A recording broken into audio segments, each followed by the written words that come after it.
Chapter 24. Shattered conclusions amidst neoteric initiations.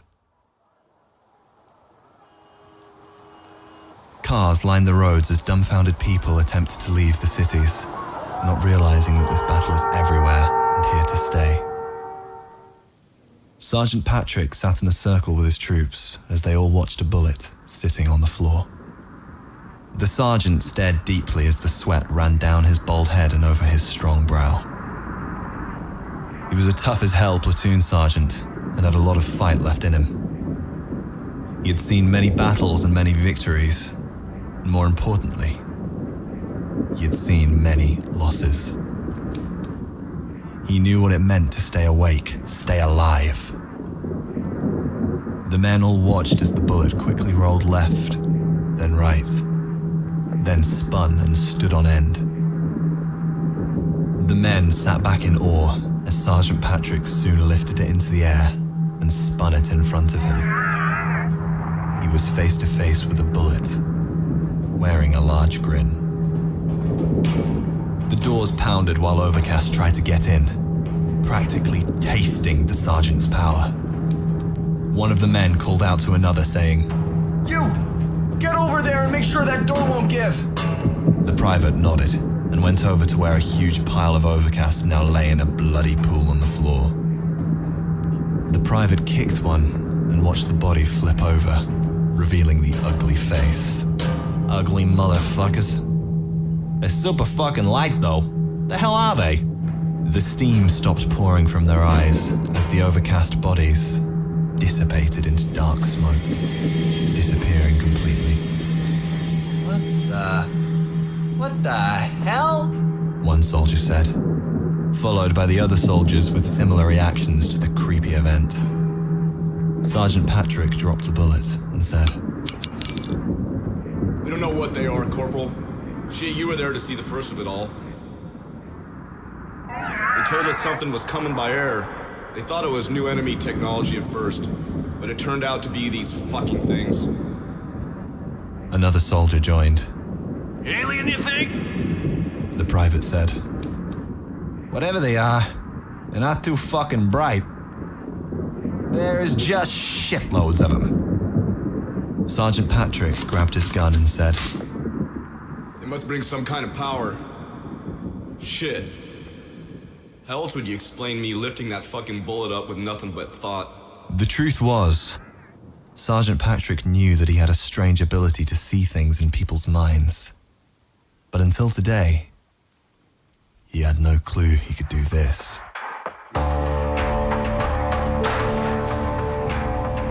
William and David continued through the streets until the road got clear enough so that William didn't have to move debris out the way.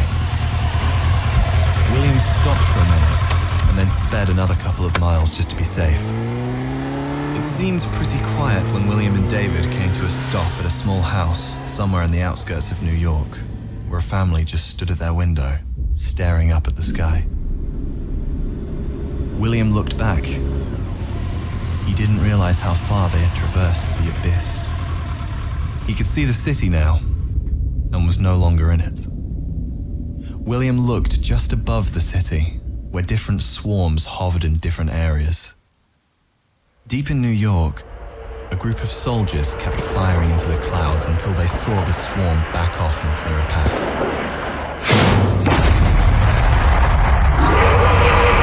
An abnormally large Overcast then pounded to the ground and stood up. The men were on the radio talking, but soon paused at the sight of the enormous Overcast. It stood about 7 feet tall, with more of a muscular structure than the common scraggly Overcast. Its chest was built like a concrete wall, almost 3.5 feet thick, and had more human-like eyes than the rest of the Overcast. It then flew and quickly knocked a burned tank over. The smaller Overcast squelched as it went on a tirade of anger.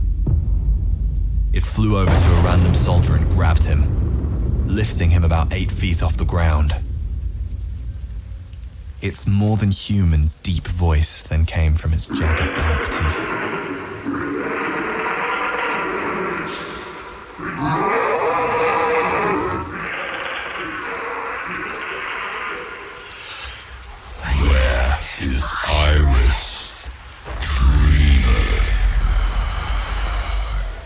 soldier was confused and couldn't find words to speak with.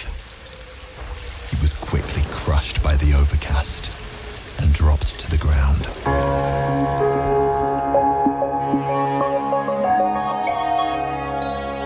William waved at the window with David, who was still holding a large gun, from outside the family's home.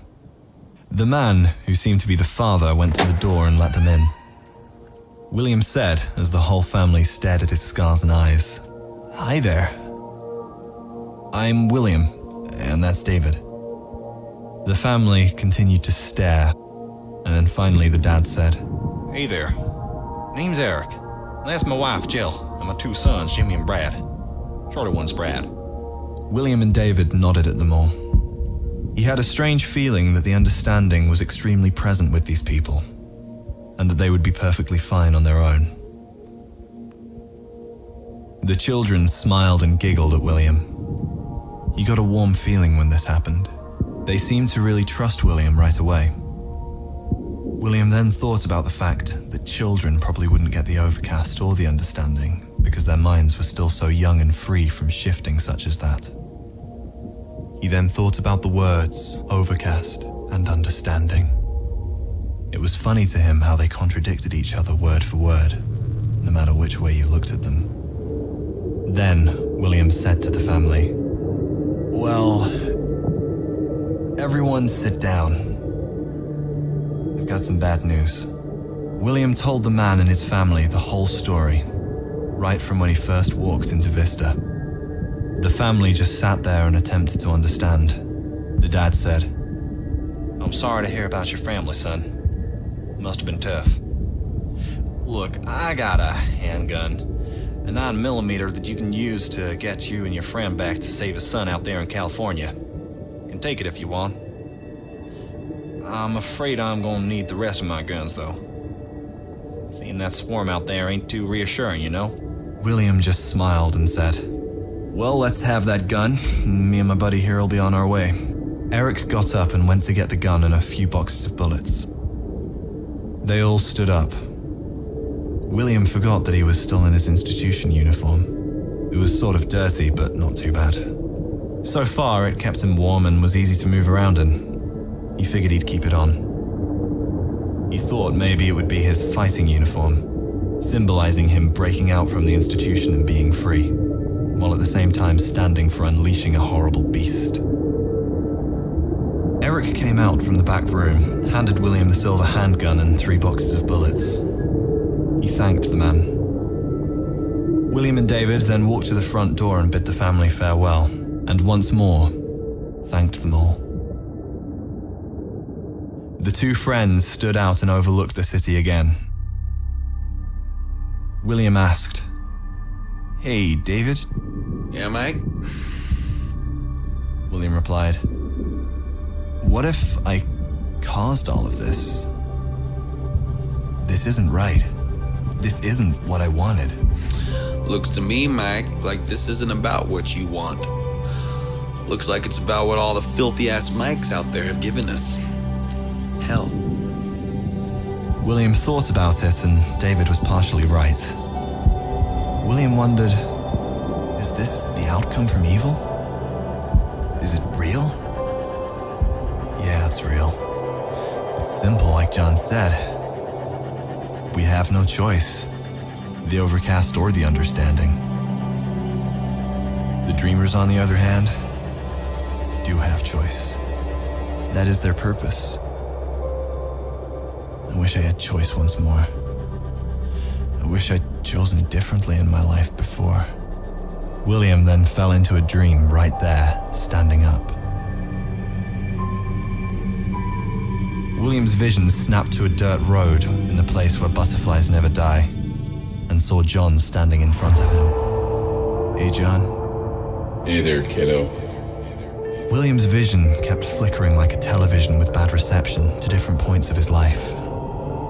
He also saw different things, like himself strapped into the institution with Dr. Young sitting by him. All the flickering was going on while John asked, So, you think this is your fault, huh, kiddo? You think you did it? Listen, William, you didn't do it on purpose.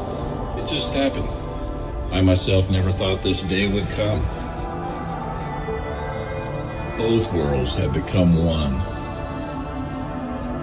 William tried to pay attention while random memories of all of humanity and different possibilities of what is happening went by. He then asked, "John, why am I seeing all of this? Am I really just cooped up back in the institution in a straitjacket?" Yes, William's heart dropped, and John continued. you are also here, though, and you are also standing next to David, staring at the city while it fights for mankind. William then felt a little better and said, "How?" You're in the place where butterflies never die, William. It's the flip side of this place you call Earth. Anything happens here. Picture infinite space with nothing in it at all except one single ball. No matter where that ball was, it would be in the center of the empty space. The ball would be completely surrounded by space, just as space would be considered an opposite object that was surrounded by the ball. Completely. The ball would stand for matter, and space would stand for non-existence. When you invert that perspective, you have the same results on the flip side. Your subconscious, which is physically non-existent, along with everyone else's, has merged into the physical world, which you know as the planet Earth. The human mind is a highly evolved star. Mass, time, space, energy. The brain uses a little bit of every piece of magic the universe has dished up. Your mind is a portal. I'm talking to you through this portal. I call it flexing. You flex your soul in through tiny anomalies known as black holes in your language. Many wormholes within the mind hold the path into dreams. We all leave our body when our mind takes us to other worlds. Matter is not what it seems, William. A world 1 million miles away is actually right next to you. I could go on forever, William, but you will discover on your own. Trust me. William, the world is what it is now. What has happened was inevitable, and it's not your fault. People, since the dawn of thought, have bestowed their fears and bad thoughts, leaving them to grow And never be cleaned. Now it is much easier to see and confront their fears, for now their fears lie just in front of them. Some will call this Judgment Day many different names, according to their theories and beliefs. Others just call it the end of the world. One thing for sure, this is indeed the end of the one-track minded age. This is the beginning of an age of overcast and understanding. It's all part of the ripple, though, William. Others will quickly learn to wield the understanding as you do. Find those people. They may find you. Surely they will help you. We'll talk later, kid. I'm on my way. I just have a general to talk to. You and your friend have a lot of understanding to do. William said excitedly. "David has it too." William then found himself back in reality next to David. David said, What do you mean I have it too, ass face? What do I have, you little shit? William laughed and said, "You'll see." David started saying, What the hell? What do I have? AIDS? Cancer? Shitty ass? AIDS? Come on, what is it? Tell me. William laughed and sat down, saying, "Come on, just sit down and wait for him." David replied, Wait for who? You know what I think, Mike? I think you're still fucking nuts. Even though you're not in that damn nut farm. John's voice talked in William's head, while he and David both sat on the road and waited for him. Humanity. Funny thing. thought, emotion, desire, all mixed into one big ball and thrown down by some force that we still fight and argue about today. Ever since I was young, I saw people fighting for land, for beliefs, for justice, until they worked the big circle all the way back to the beginning, and now find themselves fighting for free will. Once more, the balance of existence swings, William, just like a pendulum. In the rubble of Vista Mental Institution, among a punishment that would last for an age, a journal lay open. Each page flips through in the wind as if the air itself were reading the pages with various titles. All of the contents were from William Iris's life. Memories from William's past that led to his future. Is a person of body or mind? Is the wall that lies between them necessary? Will we ever find out? All answers lie within each individual's chapters as well as William Iris's journal. But one title will go unwritten. It became written this very moment as William stared into the eyes of tomorrow and thought. He thought about all of his family, friends, people he'd met, people that angered him, and people that made him laugh, and began to really smile for the first time in a long time. William felt sensation on both scars. While looking out at a beautiful yet frightening sunset and a city where innocent, fearful people lay waiting to be saved, he thought to himself, finally, something worth fighting and dying for. A reason to keep the ripple breathing forward. It is truly amazing how beginning comes from ending. How can I stand on a shoreline where waves die? While dying, they breathe life into the very spot in which I stand. Almost like meeting my maker. Closest I'll get. William stood while still looking to the city and dusted himself off. His mouth was dry, so he pulled from his pocket the last stick of gum he had to chew. While placing it in his mouth, he stared with a half smile at the cloud-covered city. And just to the west, in the distant horizon, he saw a giant dusty cloud. It looked like the soldiers had found a way to lead the whole swarm of Overcast away, although many still remained in the city. A military-grade Hummer peeled to a gravel-grinding stop just behind William and David. David looked back at the truck while William just proceeded to gaze into what seemed to be the long, grueling journey ahead. He thought about when it all started at Vista. William heard one, then two doors open and shut behind him, and a rugged sergeant's voice call out. William Iris?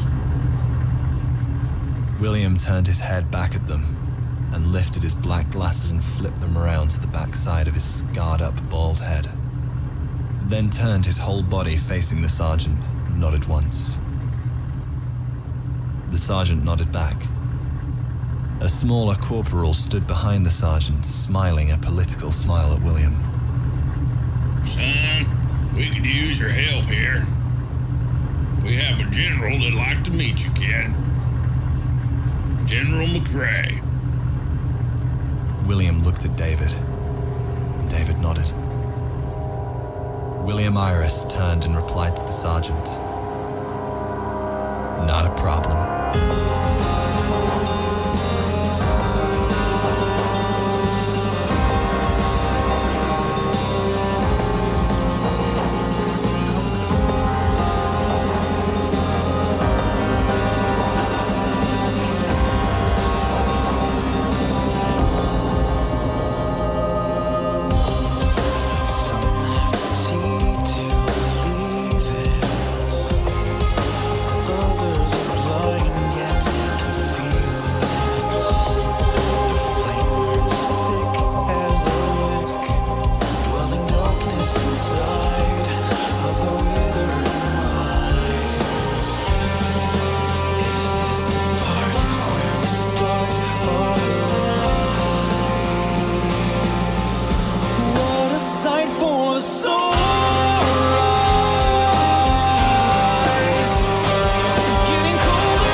society as advanced as we claim to be, that we would eliminate necessities in life rather than creating more.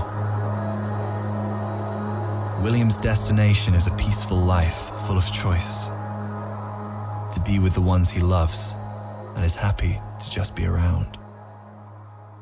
What would you desire in moments as chaotic as this? The answer you are thinking about is your true necessity, your desires in life. Hold on to them and never let go. Love, Broken Iris.